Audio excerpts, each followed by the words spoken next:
सभी अन्नदाताओं का किसान पाठशाला यूट्यूब चैनल पर सभी का हार्दिक स्वागत अभिनंदन। किसान पाठशाला यूट्यूब चैनल पर प्रत्येक गुरुवार को कृषि तकनीकी, प्राकृतिक खेती, नेचुरल फार्मिंग, जैविक खेती आधारित एक शॉर्ट वीडियो के लिए अपलोड की जाएगी। आज के पहले एपिसोड में हम आपको बताएंगे प्राकृतिक खेती, नेचुरल फार्मिंग के बारे में। अतः ये क्या होती है और इसके क्या क्या फायदे होते हैं और कृषि विभाग द्वारा इसमें कौन कौन सी योजनाओं द्वारा लाभ दिया जा रहा है।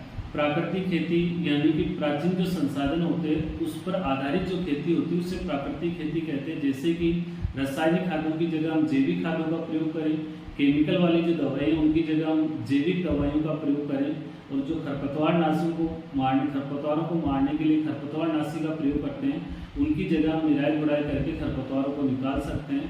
कुल मिलाकर प्राचीन संसाधनों पर आधारित ट्रैक्टर की जगह बैल का प्रयोग करके हम खेती कर सकते हैं। प्राचीन संसाधनों पर जो आधारित खेती होती है उसी को हम प्राकृतिक खेती कहते हैं। अब बात करते हैं कि इसके क्या क्या फायदे हैं। सबसे बड़ा फायदा होता है कि प्राकृतिक खेती अगर कोई करता है तो उसको सिंचाई की कम आवश्यकता पड़ती है, क्योंकि उसमें जीवांश खाद डाला जाता है, गोबर की खाद, कंपोस्ट, वर्मी कंपोस्ट, तो सिंचाई की कम आवश्यकता पड़ती है।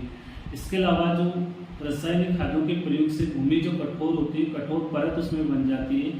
अगर जीवांश खाद का प्रयोग करेंगे तो भूमि कठोर नहीं बनेगी, तो फसलों की जो जड़ें वो बहुत गहरी तक जाएगी और गहराई से पोषक तत्व लाएगी, और पोषक तत्व अगर अधिक प्राप्त कर रहा है तो फसलें की जो बढ़वार है वो अच्छी होगी और उसकी पैदावार भी अच्छी होगी। इसके अलावा बात करें कि प्राकृतिक खेती आधारित खेती करने से फसल की जो क्वालिटी है, गुणवत्ता रहती है, वो मेंटेन रहती है, और उसका अगर क्वालिटी वाली गुणवत्ता वाली फसल पैदा कर रहे हैं, शुद्ध फसल हम पैदा कर रहे हैं, तो उसका जो बाजार में रेट होती है वो बाकी फसल से भी रेट हमारे को अधिक मिलती है।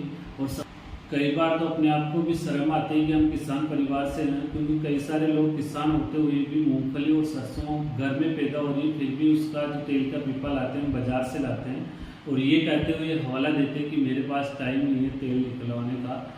इसलिए जो स्वयं के लिए, अपने परिवार के लिए टाइम नहीं निकाल रहा तो इतना पैसा कमा के भी हम क्या कर लेंगे, क्योंकि वो पैसा जो कमा रहे हैं अगर हम क्वालिटी मेंटेन नहीं करें, खराब चीज़ खा रहे हैं तो स्वास्थ्य पे कुप्रभाव पड़ेगा, तो हजारों लाखों रुपए हमारी बीमारी में लग सकते हैं। इसलिए सभी किसान भाइयों से निवेदन है कि प्राकृतिक खेती अपनाकर शुद्ध उत्पादन करें, स्वयं भी शुद्ध खाए, अपने परिवार को भी शुद्ध खिलाए, ताकि खुद भी स्वस्थ रहे और अपने परिवार को भी स्वस्थ रखे। ओके।